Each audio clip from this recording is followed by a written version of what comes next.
Before the Rings of Power, there were the Silmarils. Before Sauron, there was his master Morgoth. Before Aragorn and Arwen, there was Beren and Luthien. Join us as we explore Tolkien and all the ages of Middle-earth with your hosts from theonering.com, Jonathan Watson and Michael Grumbine. It's been a minute, Michael. It's actually, guys, it's been like almost 4 weeks since we recorded. Because I've gotten old and gray in that time. Well, you might think so. The rest of us, though, know you're sprightly and young still. Well, the beard has anyway. You look good. It's very distinguished. I feel That's like where my gray hairs all go, is the beard, apparently. It's nice. My gray hairs just go everywhere. Since I was like 26, so nothing I can do about it. Hey, anyway, welcome back, guys. We're glad to be back doing another half chapter of The Hobbit. It's a kind of a brief expository part of this chapter in a warm welcome, I believe it's called, chapter 10. Yes. And this is episode 24 of The Hobbit, 137 of Exploring Tolkien. And it's almost our third anniversary. 2 more weeks. It'll be our third anniversary. I was wondering about that. Yeah. Last year we spent a whole episode talking about how great the Rings of Power was. No, that wasn't last year. Something like that. But yeah, so guys, that's pretty crazy. It's been 3 years. We have a lot of episodes, over 100 now, and plenty of extended podcasts for our members as well, which you can get to by becoming a member at theonering.com/member or theonering.com/Patreon. $4 a month. First month is free. And join us there. You can get the extended podcast. It's about another 15-20 minutes of discussion about what we talked about, some thoughts of perhaps other things that jump into our head. And then you can also join us for a monthly chat on Zoom. We do it on Zoom because Zoom is more reliable than the Discord chat. The audio is very wonky on Discord. So we do that, and we send it out via email and via Discord, so you can actually join us there. Oh, and of course the Discord channel. Hey, everybody. It's been like a few weeks since I've done this whole monologue about why you should join, but join! We love it when you guys do. We had like a good 8 or 9, 10 people at our last discussion. Usually they're all, a lot of Tolkien fans are introverted, me included, and so they don't tend to join the Zoom chats. But hey, join us, guys. It's a lot of fun. We get to talk about the things that aren't recorded and aren't filtered out. So theonering.com/member. Yeah, it is a good time. It's good to connect with people. Join it, and bring a cigar if you feel like. That's right. It's warm enough now that I will every time. This time, I believe, because it was the best time, it was Memorial Day evening, which might not be great for some people, but that right now is when we're doing it. All right. We'll give it a shot. But yeah, so we are getting into chapter 10. But before we get into chapter 10, Michael, it has been 12 years since, is it 12 years? I think it's 2013 when The Hobbit came out in theaters. Has it been? Okay. I believe you. Which I believe is 11 years after Return of the King was in theaters. Right. And we won't count War of the Rohirrim as a theatrical release because nobody saw it. However, we will count that there is going to be a new film coming out. I'll tell you in a second. The Hunt for Gollum will be coming out on December 2027. We still have over 2.5 years to go before that film is released. Well, and isn't Rings of Power Season 3 going to come out that fall? Oh, so it'll do really poorly in theaters then. Yep. Wasn't the Fellowship of the Ring released in 2000, right? 2000, 2001, 2002, I believe. I think that sounds right, yes. Which is funny because I think it was announced, the film was only announced like 2 years or less than 2 years before it was released into theaters. And this is now 2.5 years for a small section of the film, of the book, The Hunt for Gollum. I don't know. I still don't get the whole idea of the movie The Hunt for Gollum, that it's just this so short section of the film that is, it's like a bad short story. Yep, exactly. It's literally an interlude in the Fellowship of the Ring told at the Council of Elrond. Yeah. So we're going to apparently make a movie out of this, or hopefully only one movie, probably. It better be. But I can't see it as anything other than a cash grab. Like, it makes no sense. Nobody's asking for this. Nobody is clamoring for let's talk about the interlude that happened. Let's the hunt. Like, we know what happens to all these characters. Right. Their story has been told. It wasn't even important enough for Tolkien to write out the dialogue or the beats of the story, except as told very briefly in Rivendell. And so this just feels like a corporate money grab, and it's gonna have the quality to match, I'm sure. This would be like them putting out a movie called like Lando's Tatooine Adventure between The Empire Strikes Back and Return of the Jedi, when Lando goes to Jabba the Hutt, and like, how does he get there? How does Chewbacca get there too? And how does Princess Leia with Bausch? It's all the stuff we don't really need to know because we know the story already and how it ends. There's no point in this at all. It just drives me bananas. Yeah, but hey, you'll hear us rant a little bit more in like a year and a half. No, 2.5, dude. It's 2027. Oh, 2027. Holy mackerel. December 2027. Oh yeah, so no, Rings of Power won't come out until it'll have an interlude between the Rings of Power, because that'll be 2026. Okay. But you 2027. That's a full 27 years after Fellowship. So are they de-aging Aragorn, or are they going with a new person? Dude, Aragorn would be almost 70 by the time it comes out. Yeah. You can't have him. I mean, they could do that. They could just rely on AI to de-age everyone, I guess. Yeah, that always works. Gollum will look about the same. So. Oh yeah. It'll be interesting. Maybe in our extended podcast we'll talk about where we think it'll end, because that's an interesting, like, where would they end this story? At what point? Where will the film end? Will it end with Gollum's story? Will it end with him escaping the elves? Will it end with him chasing down Frodo and like trying to find Frodo? Like, where will it end? So let's talk about that. I think it ends. No, you can't say it. You can't say it yet. All right, dude. We've got to tease the money. I mean, the membership out of these people. I'm joking. But, yeah, we'll talk about that too, because we do want to talk about what we're here for, which is Chapter 10 of The Hobbit.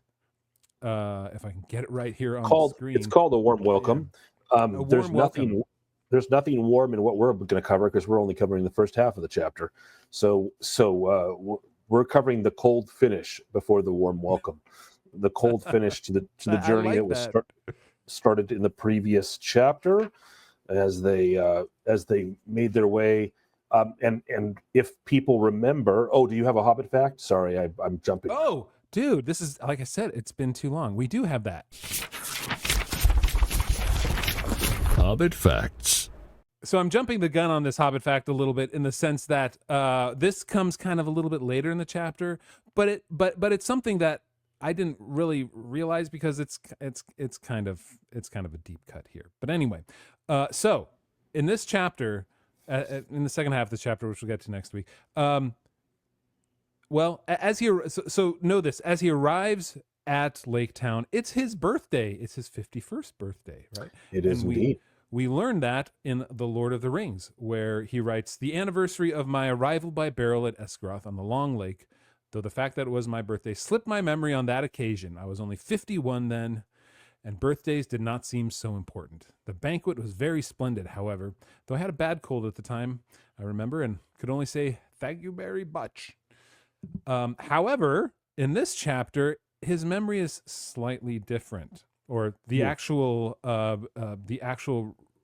recall here is different. So Tolkien writes this: "For 3 days Bilbo sneezed and coughed, and he could not go out. And even after that, his speeches at banquets were limited to thank you very much." So he says here, for 3 days he sneezed and coughed, and he could not go out. And in The Lord of the Rings, he says, the banquet was very splendid with him. And however, though I had a bad cold at the time, and I remember I can always say thank you very much. So some people say, like, maybe that's nitpicking a little bit, but the memory seems a little bit off. Well, and which is not a problem for Tolkien, because oftentimes his memory changes as he goes through and rewrites, and he has the excuse of having multiple narrators of his story, in The Lord of the Rings anyway, and Bilbo's memory is not always perfect. I'm surprised you didn't lean into this. I can lean into what he could say, because I indeed have a cold. Oh, so it's thank you very much. Say that one more time. Thank you very much. Yeah. Is it no different? You can't hear the difference? I don't know. It sounds just like you normally do. Oh, I mean, it's spelled out. Thank you very much. Thank you very much. Yeah, you're right. I'm adding an additional B because it just makes more sense. Yeah. It's I love that line when I read that. I was like, oh yeah, that is kind of how you sound when you're totally stuffed up and sneezing and coughing and you can barely hear yourself. Everything is sort of off. It's great that Tolkien put in a really serious cold into his story. Well, it makes sense. Although, in theory, people don't get cold because they're cold. They just get cold because their immune system is a little bit incapable of fighting off the bugs, and so you get cold often because you're cold. Fair enough. However, if you are in water for an extended period of time that is cold and your body temperature drops, you often, at least in my experience with my children and myself, you can in fact get a cold much more easily. You're more susceptible to viruses anyway. Well, they had much worse to deal with than colds when all of the dwarves were in barrels for however long, 2 days essentially. Is that about right? I don't even know. More than that, actually. Give us the brief summation of this brief part of the expository chapter half that we're looking at here. Yep. Yeah. Can you? All right. So, like I said, the cold finish. Is that what I said? I can't remember what I said. The warm, cold entrance. The cold. I don't remember. No, it was the cold finish of their journey. So we're just covering the first half of the chapter. So basically, this is after what has happened prior to that is that they've the barrels have all come down separately and been gathered at the raft elves' huts. So the raft elves, which as we discussed last time, are the reject elves, the not too smart, low IQ elves. Yeah, the super low IQ elves, and so they even suspect that the barrels aren't empty, but they can't be bothered to gather them up. And they're like, I wish we could see what was in the barrels, if only it wasn't night, where elves see perfectly. So, that one never flew with me, but it just floated a little bit. But anyway, sorry. At the end of last chapter, the raft elves actually make a raft out of all the barrels, and some of the elves get on the raft. And so Bilbo, if you picture it, is on a raft, invisible, with a bunch of elves. So it can't be that big of a raft. So there's some elves, at least multiple ones. And the rest of it is the journey now in this chapter takes place through the forest on the river. And Tolkien makes mention of a whole bunch of things that have been happening recently. He gives us a little bit of the politics of the region and the geography, of course, because that's what he loves. So as they travel, Bilbo listens to the raft elves, and the raft elves talk about how there's trouble in a little bit of wrangling about the tolls and the care of the barrels and the trade that comes up and down the river between the Wood Elf King and the men of Laketown. You know who would have been happy about that, or should have been happy about that, is George R. R. Martin. You knew it. I knew it. I thought of him when it was like tax policy.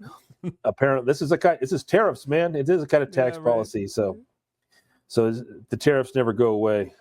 All right. So as they're traveling, it turns out that there had been, as it says, the lands had changed much since the dwarves dwelt in the mountain, but it also says they had changed even in recent years. And since the last news that Gandalf had of them, great floods and rains had swollen the waters that flowed east, and there had been an earthquake or two, which people blame on the dragon. I don't know how that works. But the marshes and bogs had spread wider and wider on either side, and paths had vanished. So it turns out, says Tolkien, that it was luck, and my line is, if luck you call it, that the dwarves had actually been captured by the elves, because it turns out that the path would probably not have been usable that Gandalf had set them on, at least in certain places, because it turns out there's marshes and bogs everywhere that there wasn't before because of the huge amounts of water and rain.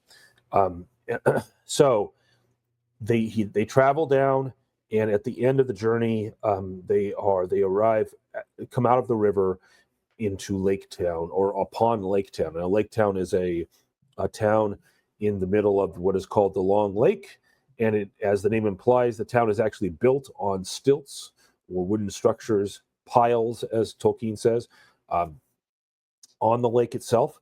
And it is the remnants of an earlier. There was in fact an earlier, which isn't shown in this beautiful little picture that Tolkien has for us. But there was remnants of an older town in cool in living color. Look at that. And so the barrels are all gathered there, and the raft elves go off the raft and with the men of Laketown into their buildings, and the dwarves Bilbo is finally able to begin to free the dwarves. He finds Thorin first, but there are essentially only 6 dwarves that are even, besides Thorin, so it's a total of 7 that are even conscious. The rest of the dwarves are basically half dead, being waterlogged for however many days it was, which we'll soon find out, I guess. And they slowly pull them all out, try to get them upright, get them in working order to go into Laketown. The dwarves are unhappy in general, which you can hardly be blamed, except Philly and Kelly, who've been eating apples apparently, and they're packed in small barrels.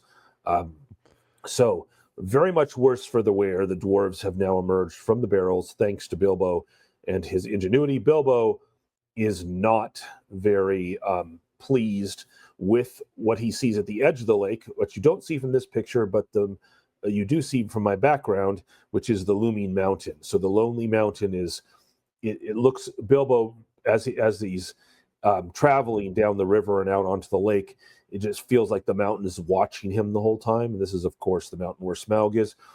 And it sort of dominates, you get the sense it dominates the landscape of Esgaroth, of the Long Lake at Esgaroth. Now, one of the things I should say too, to finish off, although it isn't in the book at this point, but it does briefly mention Dale. And when I was a kid and I read this book, I thought Dale and Laketown were the same place for some reason. I didn't pay attention enough. Yeah. So, but you have to understand that Laketown is at the southern end of the Long Lake, and the northern end, which is right up against the mountain, or close to the mountain anyway, is where the ruins of Dale are. So the ruins of Esgaroth, not to be confused with the ruins of Dale. The ruins of Esgaroth are just the remnants of the town that was on the edge of the lake before the lake changed over time. And then the ruins of Dale are not to be seen at this moment, although we will come in contact with them later on. So, ready to enter Laketown, we leave Bilbo and the hobbits.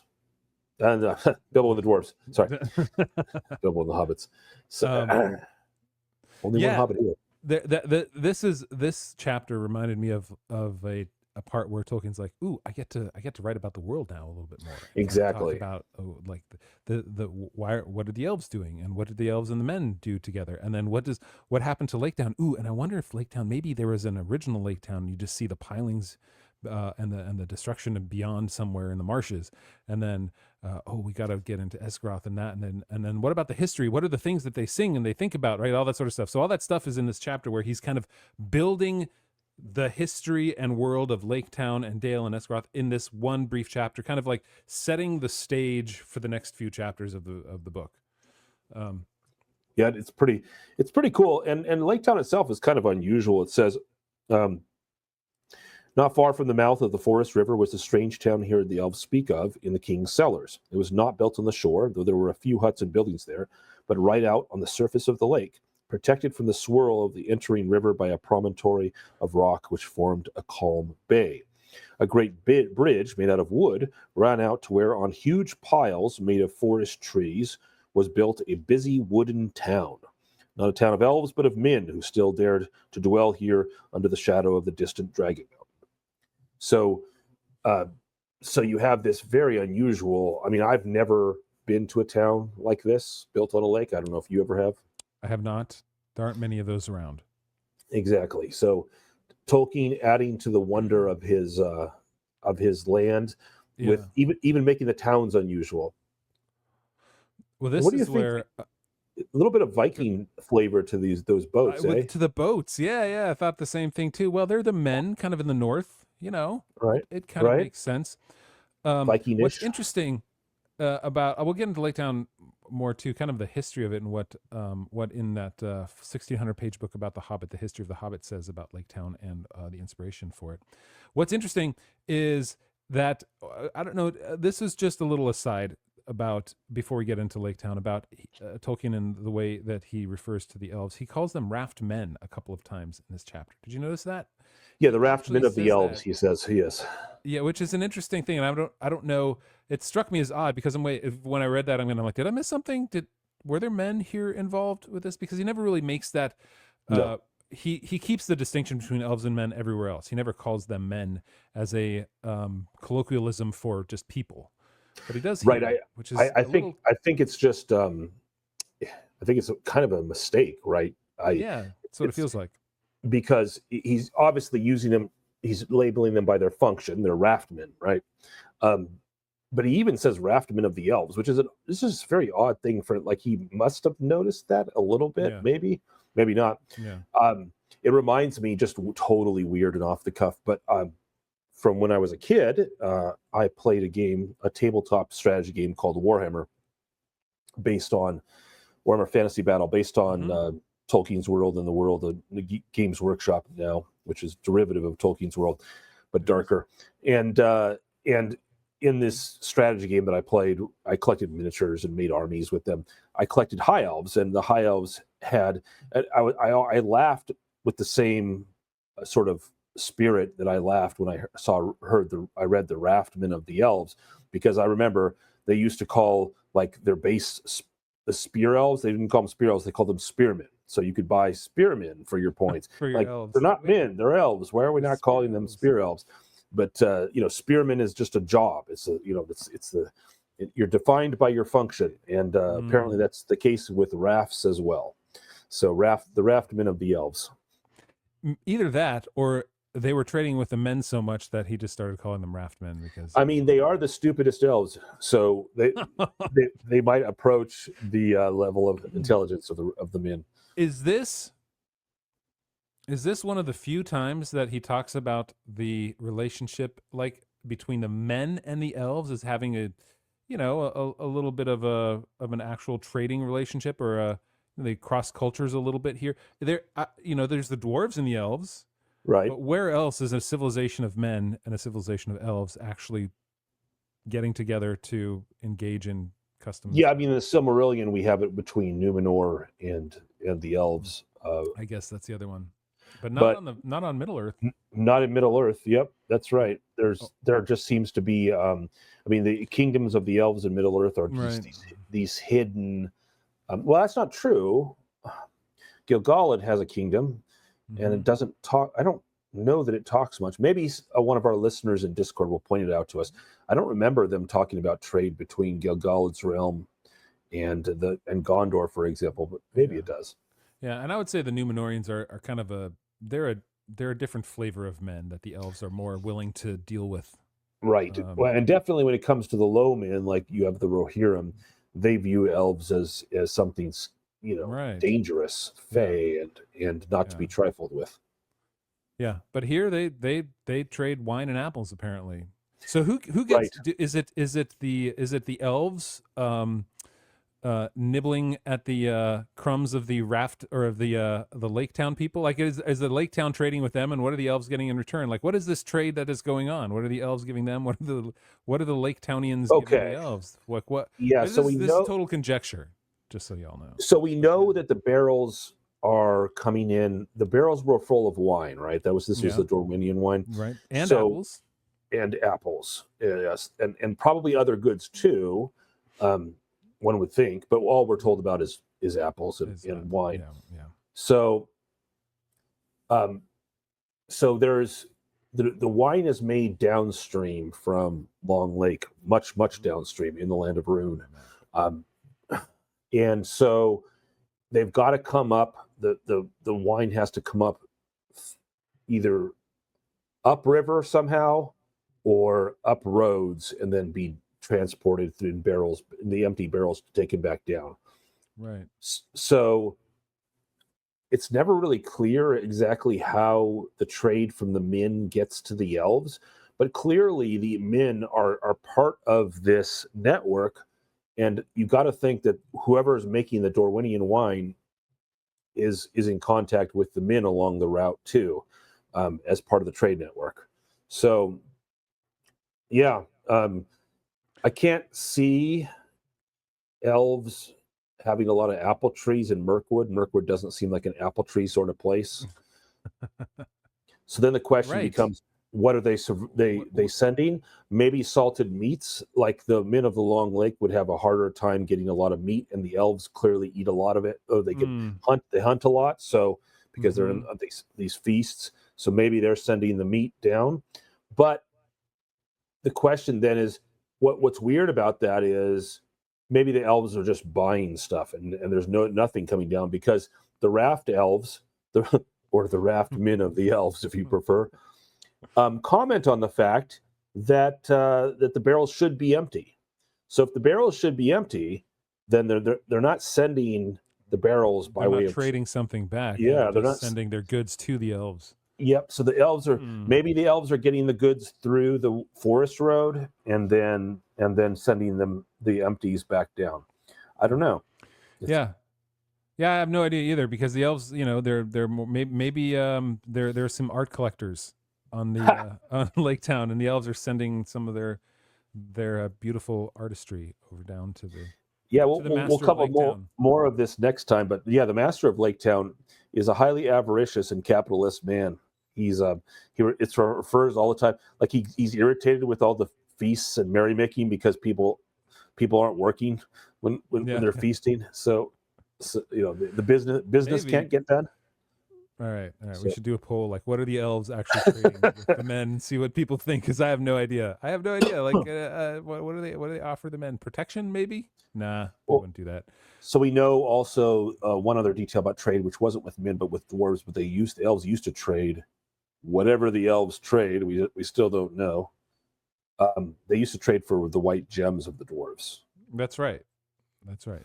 So, yeah, that's the question is, what do the elves give, and how do they transport it? Because they're not transporting it by the barrels, because the barrels are supposed to be empty. So, interesting. Maybe they just let them. They keep the pathway through Mirkwood open for them to get through. Right? Why would they want to go there? But it also, Tolkien said, I mean, this may be a mistake, but Tolkien also said that the path was a little used these days. Yeah, right. Yeah, that really.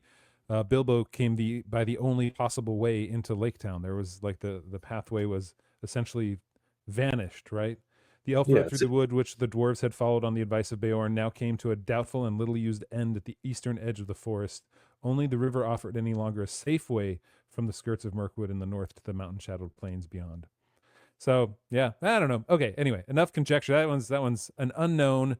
But an interesting discussion. Perhaps we can get George R. R. Martin involved, and he will be able to tell us exactly what the elves would have traded with the men of town, because that's what's important to him in his books. Ursa Major gets a mention. Tolkien goes into astronomy, not just geography, in this one. So Bilbo sees the stars as he comes out in the Long Lake, and they say, it says, only from the map did Bilbo know that away up there, where the stars of the Wain were already twinkling, the running river came down into the lake from Dale, and with the forest river filled with deep waters, what must once have been a great deep rocky valley. So the Wain is the Hobbit's name, or the men's name, for Ursa Major, or the Big Dipper. The Big Dipper. I believe the British call it the Plough. The Plough, yes. Yeah. And if anybody has any questions about whether we're supposed to be in the same world, there you go.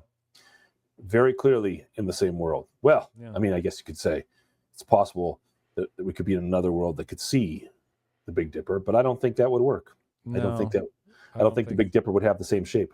I don't know enough about astronomy to say that, but yeah, it wouldn't be exactly. But the Wain is interesting, right? Because Wain's a great cart, and so you can think of the stars of the Big Dipper, and I could see how it could turn into a cart pulled by some beast in the front. It's like you've got the pull in front that would be laying over the beast, and then you got the cart in the back. Yeah, I can see that.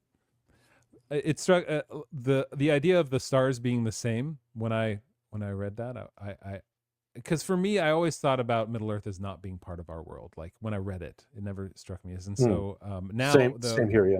Same, but here for sure, like Tolkien, 100%, and even in his quotes in the letters where he said he wanted to write a mythology for England.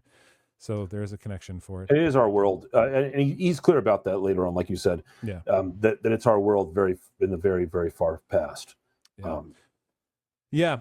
So let's talk about Laketown then, since that's really the large part. We'll talk about Laketown and the dwarves as we close this out. But Laketown was inspired. Here, let me read this quote for you from the history of the Hobbit. Laketown, which is closely modeled on the Neolithic lake dwellings or Pfahlbauten pile structures, first discovered in Switzerland in 1854 on the shores of Lake Zurich. Tolkien is drawing directly on accounts of that Swiss discovery. And then a little bit later he writes, it is striking, therefore, that the first prehistorical lake dwelling was discovered because a dry winter lowered the water level of Lake Zurich, exposing the ancient wooden piles that had once supported the settlement. Tolkien's description seems to be a direct echo of the archaeological discovery some 75 years earlier. So, yeah, so we've got, let me share this here.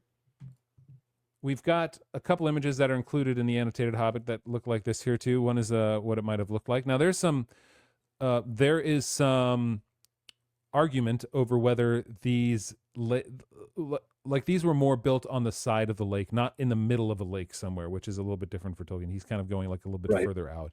Now I don't know if it's as in the middle of a lake as Peter Jackson makes it out to be in the films. Certainly not. We just read that it was a long walk, but a long walk could be like 50 yards. That's a long walk. Yeah.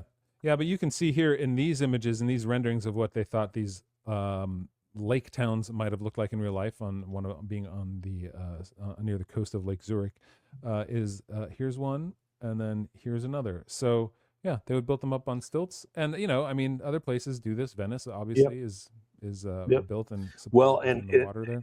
From those last two pictures, Tolkien is describing something a little farther out on the lake. I said a long walk. I was wrong. I have to correct myself. A great bridge of wood is what Tolkien. So the length of a great bridge. So you're not like half a mile out into the lake. You have a bridge, which totally makes sense, right? Because in inclement weather, if you were really out in the middle of the lake, the weather is far, far worse. And and you're going to get that walk that connects you is going to get destroyed in seriously bad weather, or at least damaged. And so, yeah, a great bridge makes sense, because bridges, of course, are very sound structures architecturally. And so a little farther out, so this is the Great Bridge of this picture. So that's, what would you say that is? Like 100 yards, maybe?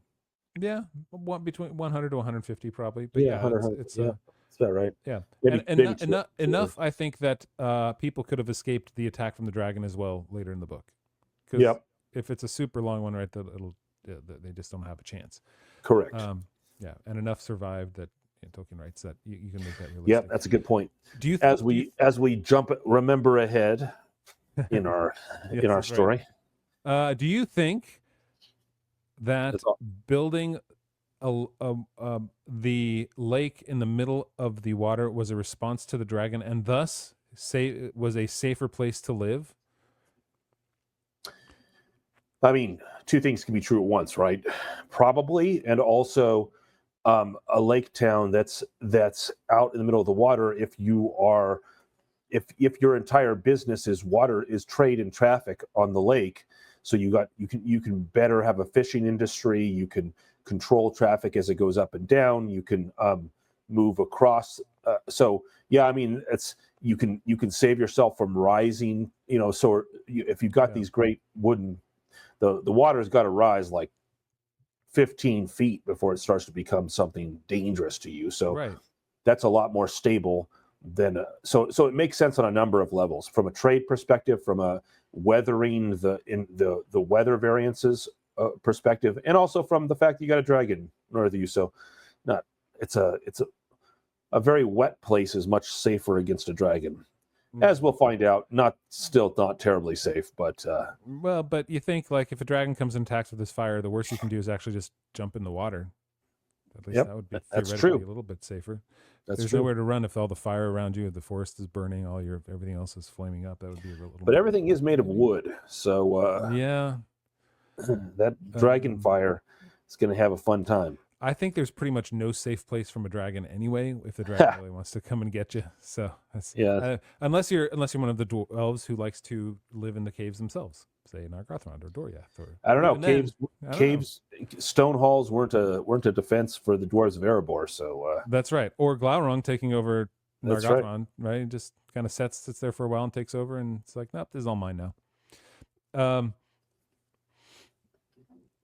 And an interesting line to me was the prophecy, or they would remember the old songs of the dwarf kings of the mountain, and they're pining for the dwarves to come back so that the gold would flow in rivers again, and all the mountain and all that land would be filled with new song and new laughter. But this pleasant legend did not much affect their daily business. So the question is it true? Is it like when the dwarves were there, was it a prosperous time for all of them, or is it the memory is greater than the reality? Because they clearly pine for the dwarves, right? There's something good about it. And I mean, obviously getting rid of the dragon would be a great thing, but it's been a long time. It's been 150 years or so, I think. Right. In the lives of men, that's generations. Yeah. Dwarves could still be alive through that length of time. Elves will be still alive. Yeah. But they want the dwarves to come back, and thus we'll learn as we progress in this next chapter, right, that there's some truth to that. Although they don't put much in it, it's just sort of a tale they tell their children now. It's an old thing, right? It's sort of, I don't know, like it would be like us talking about, times before the Civil War, or like Lewis and Clark going across the North American continent.